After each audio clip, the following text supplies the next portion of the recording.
আসসালামু আলাইকুম। আজকে আমি তৈরি করে দেখাবো দারুণ মজাদার একটি চিকেনের আইটেম। মাঝে মাঝে কিন্তু রাঁধতে বেশ আলসেমি লাগে, তখন আমি বাচ্চাদের জন্য এই চিকেনের আইটেমটি তৈরি করে দিই। তন্দুরি চিকেনের একটি আইটেম করছি, সেজন্য এখানে প্রায় 1.5 কেজির মতো ফার্মের মুরগি নিয়েছি। মুরগিটা আমি ভালো করে গরম পানি দিয়ে ধুয়ে নিয়েছিলাম, আর একটু কেচে নিয়েছি হালকা করে।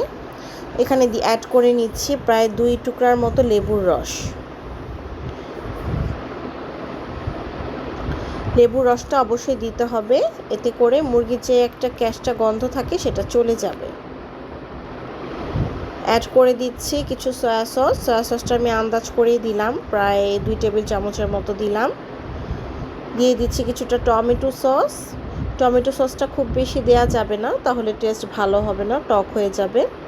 টমেটো সসটাও আমি প্রায় 2 টেবিল চামচের মতোই দিয়ে দিলাম। এরপর কিছু মশলা অ্যাড করে নিচ্ছি জিরা গুঁড়া 1/2 চা চামচের মতো, কালো গোলমরিচ গুঁড়া 1/2 চা চামচের মতো,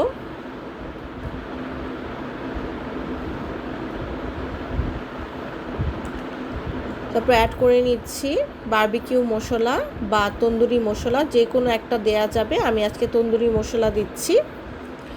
এখানে প্রায় 2 টেবিল চামচের মতো তন্দুরি মশলা দিয়ে দিয়েছি, আর দিয়ে দিলাম 1 চা চামচ ধনে গুঁড়া, আর দিয়ে দিয়েছি 1/2 চা চামচের মতো গরম মশলা গুঁড়া। সবার লাস্টে দিয়ে দিচ্ছি কিছু লাল মরিচের গুঁড়াটা আপনাদের স্বাদ মতোই দিয়ে নেবেন।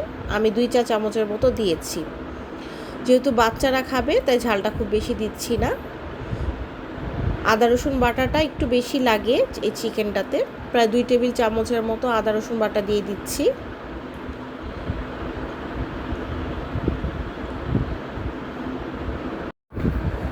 সবার লাস্টে স্বাদ মতো কিছুটা লবণ দিয়ে দিলাম। এখানে প্রায় 1 চা চামচ লবণ আছে, লবণটা একটু হিসাব করে দিতে হবে, যেহেতু আমি সয়া সস এবং টমেটো সস অ্যাড করেছি, লবণটা আমি সেভাবেই আন্দাজ করে দিব।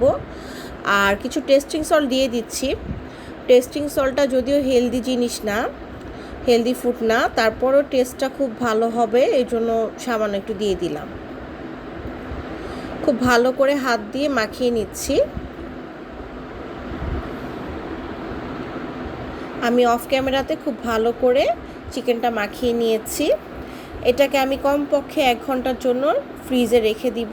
নর্মালে রাখলেই হবে 1 ঘন্টার জন্য, বা একটু বেশি রাখলে আরও ভালো হয়। মেরিনেশনটা যত বেশি করবেন খেতে তত বেশি টেস্টি হবে। চুলায় পরিমাণ মতো কিছু তেল দিয়ে দিয়েছি। খুব বেশি ডুবো তেলে এগুলি ভাজতে হয় না, অল্প তেলেই ভাজা যায়। চাইলে সরিষার তেল দিয়েও ভাজতে পারেন। আমার বাচ্চারা সরিষার তেল পছন্দ করে না, তাই আমি সয়াবিন তেল দিয়ে ভাজছি। এই তো চিকেনগুলো দিয়ে দিয়েছি। মিডিয়াম টু লো হিটে একটু সময় নিয়ে ভাজতে হবে।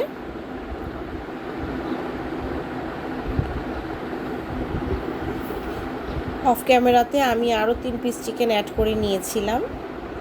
কালারটা অলরেডি মোটামুটি সুন্দর হয়েছে, বাদামি কালার রং ধারণ করেছে। একটু সময় নিয়ে ভাজতে হবে, না হয় কিন্তু কাঁচা রয়ে যাবে। এই চিকেনটা যে কোনো কিছুর সাথে খেতে পারেন, ভাত, রুটি, পোলাও, পরোটা, যে কোনো কিছুর সাথেই সার্ভ করা যায়। এটা খেতে কিন্তু দারুণ মজার হয়, বাচ্চারা কিন্তু এটা বেশ পছন্দ করে। বাসায় কিন্তু অবশ্যই ট্রাই করবেন আমার রেসিপি দেখে, না হয় কিন্তু মিস হয়ে যাবে।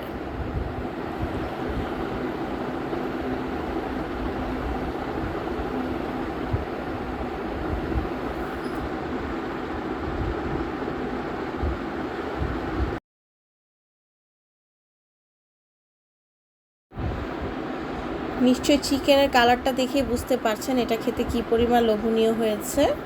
বাসায় একবার হলেও ট্রাই করবেন। আশা করি আপনাদের কাছে ভালো লাগবে রেসিপিটা। সবাই অনেক বেশি ভালো থাকবেন। Thanks for watching. আল্লাহ হাফেজ, টাটা।